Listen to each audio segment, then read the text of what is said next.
O que motivou a senhora... Ah, não, a senhora não, desculpa. Pegada, depois a gente conta. Tá, vai. Então, professor, o que te motivou a escolher a licenciatura em História e seguir a docência como profissão?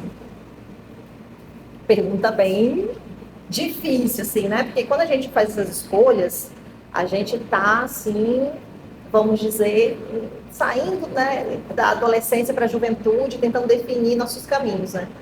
Mas eu acho que o que mais me motivou a transitar, assim, para a história, eu tive dúvidas entre história e geografia, por exemplo, enquanto eu estava no ensino médio. Mas, assim, desde que eu tinha uns 14 anos, que na época era 7º ano, eu tive professores e professores de história que me motivavam positiva e negativamente, vamos dizer assim, a partir das metodologias ou a partir dos temas, aquilo tudo me motivava muito, seja porque eu achava super interessante os temas, como também eu acho que essa coisa do ai, mas isso tá chato, mas o assunto, quando eu vou pesquisar, é tão legal.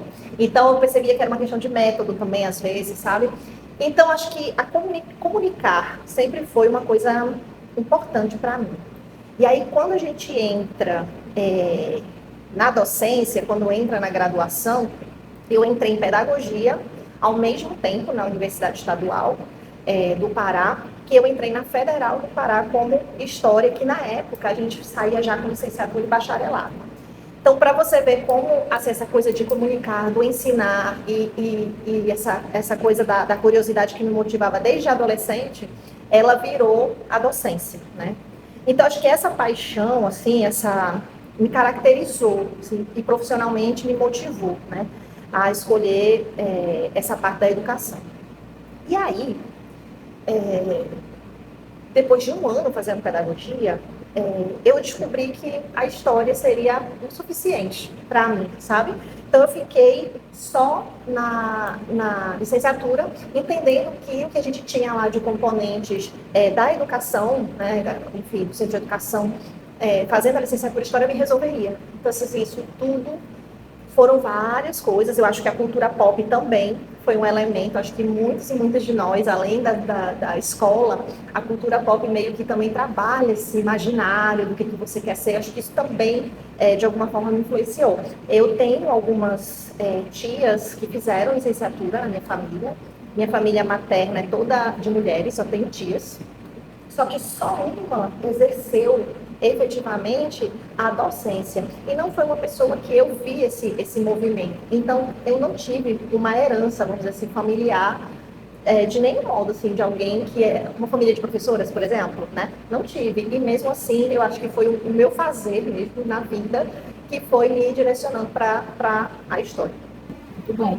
E durante a sua formação inicial, você sentiu um distanciamento entre os conteúdos acadêmicos que eram aprendidos na universidade e a prática em sala de aula na educação básica?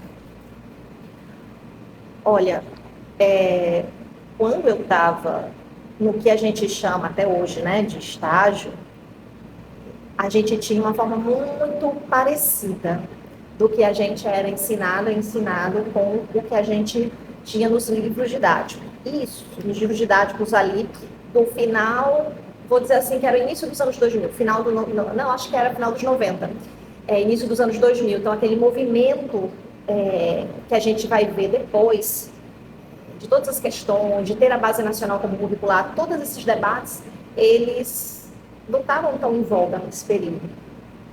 É claro que tinha, mas por certo, nossa geração não esteve tão veementemente nesses debates. Então, nesse momento, o que era que eu sentia que era bem diferente?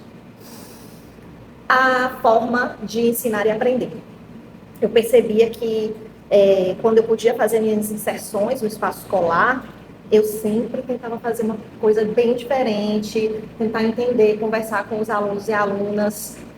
Normalmente a universidade era numa região bem periférica de Belém, e aí era meio que aos arredores que a gente conseguia os espaços escolares para estagiar, né? E a gente tinha, assim, todo o perfil estereotipado do que era uma escola pública periférica, né? Então, eu tentava fazer a diferença mais no sentido de que, isso precisa fazer algum sentido para essas crianças e jovens. Esse era o meu problema essencial. E aí, como fazer uma coisa de história que era tão distante da realidade ter significado? Então, assim, esse foi o maior choque que eu me lembro. Na minha época também, a gente podia dar aula em escolas sem problemas, tipo, ganhar por isso, né? Não era um estágio. E eu me lembro que nos 2 últimos anos da minha graduação, eu estava em uma escola de bairro, e eu recordo perfeitamente que a gente entrava em sala nessa escola para o que seria a quinta série, que hoje é o 6º ano, e aqueles jovenzinhos e aquelas jovenzinhas ali, adolescentes, pré-adolescentes, né? Eu olhava e dizia, como que eu vou explicar, na época, feudalismo? Como que eu vou falar da tal das grandes navegações? E aí, novamente, né, eu criava músicas com eles, a gente fazia barulho na escola para fazer um movimento. Então, essa questão, eu vou te falar que, até falando agora contigo, eu estou organizando melhor, que efetivamente sempre foi um grande alvo a perseguir enquanto docente de história, sabe? Era tão importante, talvez, para mim, que eu queria que também a história tivesse sentido para aqueles adolescentes também. Então, a minha matriz criativa de querer comunicar e de fazer aquilo ser legal era uma das minhas maiores metas a ser perseguidas na época. Então, essa para mim foi a maior dificuldade, foi como eu consegui ir superando, né? Criando. Uhum. E, em sua experiência, ainda persiste uma visão de história como apenas uma disciplina de memorização de fatos e datas, ou já se percebe uma mudança para um ensino mais crítico e contextualizado? Nossa, assim, da época em que eu estive no ensino básico até hoje, eu realmente reconheço que tem uma mudança brutal, sabe? Assim, positiva nesse sentido. Quanto mais eu vejo docentes na escola básica que saíram da história, que saíram da graduação em história, trabalhando relações étnico-raciais, trabalhando questões que estão dentro, que toca a esses jovens, esses adolescentes, nossa, mais eu vejo que a gente está em um movimento muito diferente de ensinar e de aprender história. É claro que a gente não tem nenhum tipo de milagre, né? A gente tem pessoas que estão trazendo, né? Sempre tem pessoas que estão tentando trazer a diferença, mas a gente sempre vai ter alguém que vai recorrer ao que a gente chama de ensino bancário, mais tradicional. O que eu acho importante também reconhecer é que essas pessoas são trabalhadoras que vieram de uma formação, às vezes, muito diferente, né? Tipo como a que eu tive. E as condições materiais desses professores e professoras de história não permitiram que novos métodos, outras visões, às vezes a rotina, né, de uma aula atrás da outra, uma carga horária exaustiva, dificulta a gente ver isso de uma maneira vamos dizer assim, 100%. Mas eu acredito que a gente tem, até pela leitura dos livros didáticos, né, que dos anos 2000 para cá, ou seja, esses 25 anos que a gente está conversando agora, né, depois da virada do milênio, a gente teve uma diferença, sim. Eu posso dizer porque eu estive lá, né? Estive como discente, como aluna, como estagiária e agora como docente do ensino universitário. É muito diferente. Ainda que a gente saiba que o livro didático segue sendo hegemônico, a gente sabe que é realmente o material didático mais usado, mas os próprios livros didáticos tiveram que se organizar, tiveram que se atualizar e as mudanças que aconteceram na universidade, as atualizações historiográficas, as questões políticas dos movimentos sociais, elas precisaram entrar nos nossos livros de história. Então, sim, tem uma mudança significativa desse período para cá. E, por fim, que caminhos a senhora acredita que o ensino de história deve seguir para se tornar mais significativo para os estudantes e para a sociedade? Só perguntas simples. Tem muitos caminhos, né? Assim, para a gente ter um ensino de história significativo.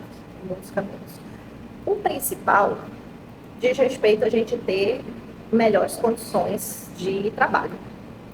É muito fácil eu achar que o ensino de história vai ser melhor, sim, mas essas condições básicas, elas precisam existir.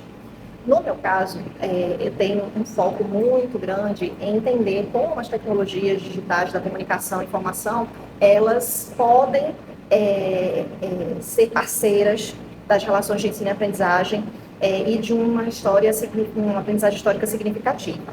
Mas eu tenho consciência de que dá para aprender isso na história, menos com tecnologias digitais e mais com o nosso fazer docente em parceria com os saberes discentes. Acho que a grande sacada da gente fazer a diferença é a gente conseguindo respeitar esse universo que é o espaço da sala de aula, observando que a gente tem diferentes objetivos, diferentes, inclusive, condições sociais dentro de uma sala de aula. Como é que a gente vai conseguir respeitar esses saberes diversos que estão ali e, ao mesmo tempo, ser respeitadas e respeitados com os nossos saberes e criar uma relação, assim, eu posso estar sendo muito utópica até, de pensar que a gente conseguiria uma relação mais horizontal, mas que pelo menos isso seja um objetivo a perseguir. Porque acho que quando eu percebo, né, quando esse discente, essa discente, eles se sentem ali protagonistas e sujeitos do movimento, dependendo da questão que você coloque, dependendo de como você mobiliza ali eles e elas a pensar, a gente consegue resultados bem importantes. Então, acho que é isso, a gente tentar ter essa relação. Não esquecer que eles e elas que são as pessoas que estão ali pensando e que todo mundo pensa historicamente.